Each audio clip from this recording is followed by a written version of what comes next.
नमस्कार दोस्तों। आज की कहानी है चार मित्र।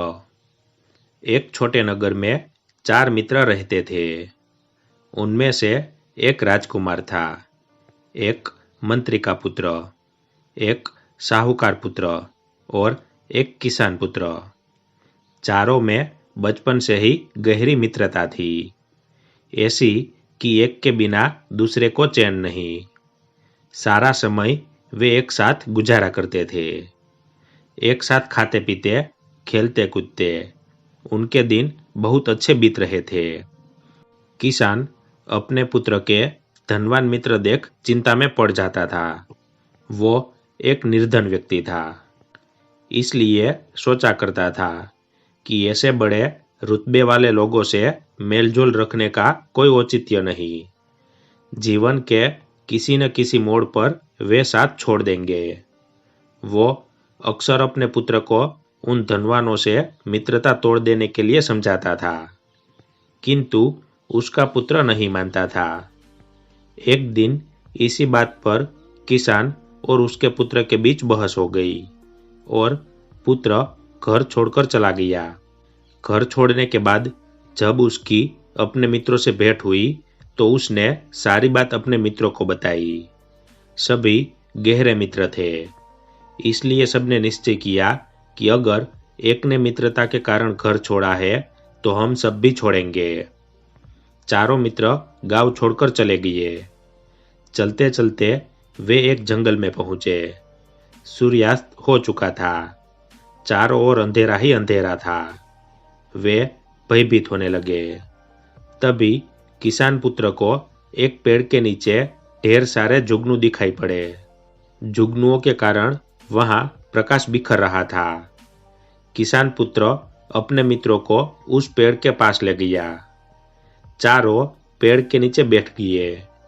वे सब थके हुए थे और उन्हें जोरों की भूख लगी थी।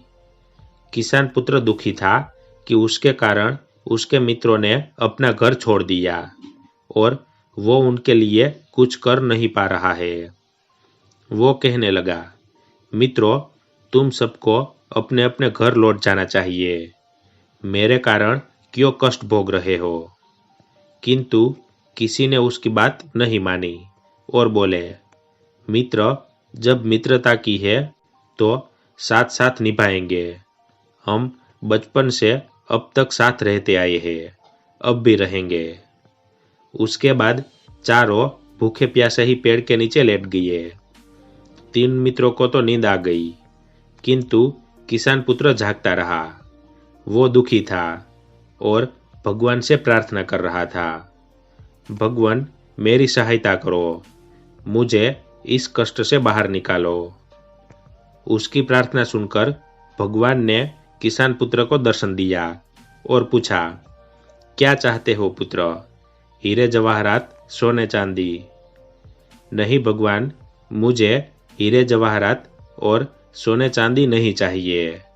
मैं अपने मित्रों के लिए भोजन मांगता हूँ। तब भगवान बोले, वत्स, मैं तुम्हें एक ऐसी बात बताता हूँ जिससे तुम लोगों की भूख भी मिटेगी और जीवन भी बदल जाएगा। सामने वो आम का पेड़ देख रहे हो, उसमें 4 आम लगे हुए हैं। एक आम पूरा पका हुआ है, दूसरा उससे कुछ कम, तीसरा उससे भी कम और चौथा आम कच्चा है।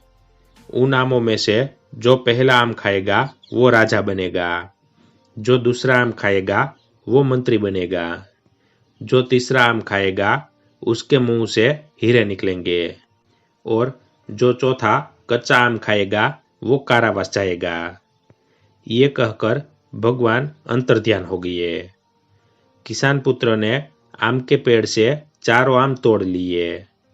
कच्चा आम उसने खुद खाया और 3 आम अपने मित्रों के लिए रख दिए। सुबह जब तीनों मित्र उठे तो उसने वे आम उन्हें दे दिए। पहला आम मंत्री पुत्र ने खाया, दूसरा साहूकार पुत्र ने और तीसरा आम राजकुमार ने खाया। उसके बाद वे आगे की यात्रा करने लगे। दोपहर तक वे चलते रहे। चलते चलते उन्हें प्यास लगाई। एक कुएं के पास वे पानी पीने के लिए रुके। राजकुमार ने पानी से कुल्ला किया तो उसके मुंह से 3 हीरे निकले। ये देख वो चकित रह गया। उसने एक पोटली में हीरे रखकर अपने वस्त्रों में छुपा लिया।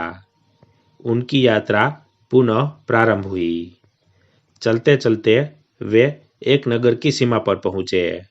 रात गहरा गई थी, इसलिए वे वहीं एक पेड़ के नीचे सो गए। अगले दिन जब उनकी नींद खुली तो भूख से सबका हाल बेहाल था। तब राजकुमार ने एक हीरा निकालकर मंत्रीपुत्र को दिया और बोला, मित्र, इस हीरे को किसी जोहरी के पास बेचाओ। जो पैसे मिलेंगे उससे कुछ दिन हम सब आराम से गुजारेंगे। वो हीरा लेकर बाजार पहुंचा तो देखा कि मार्ग में लोगों की भीड़ एकत्रित है। वो भी वहां खड़ा हो गया। एक व्यक्ति से उसने पूछा, यहाँ लोग क्यों जमा है भाई? उस व्यक्ति ने उसे बताया कि वहां के राजा की मृत्यु हो गई है। वो निसंतान था, इसलिए नया राजा चुनने के लिए एक हाथी को फूलों की माला के साथ छोड़ा गया है। वो जिस भी व्यक्ति को वो माला पहनाएगा वो नया राजा होगा।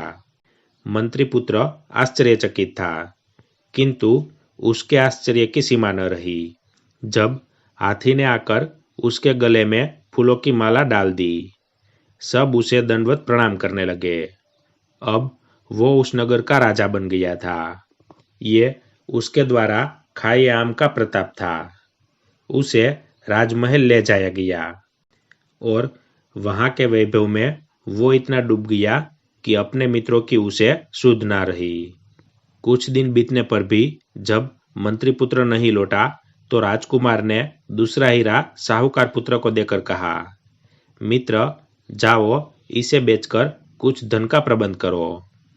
साहूकार पुत्र बाजार पहुंचा। उस दिन भी वहां भीड़ जमा थी। पूछने पर पता चला कि हाथी फूलों की माला लेकर निकला है।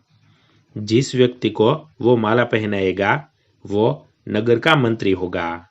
बात समाप्ति हुई थी कि हाथी पास आ गया और फूलों की माला साहूकार पुत्र को पहना दी।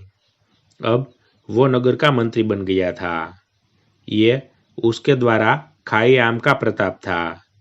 वो भी राजकाज के कार्यों में व्यस्त हो गया और अपने मित्रों के बारे में भूल गया।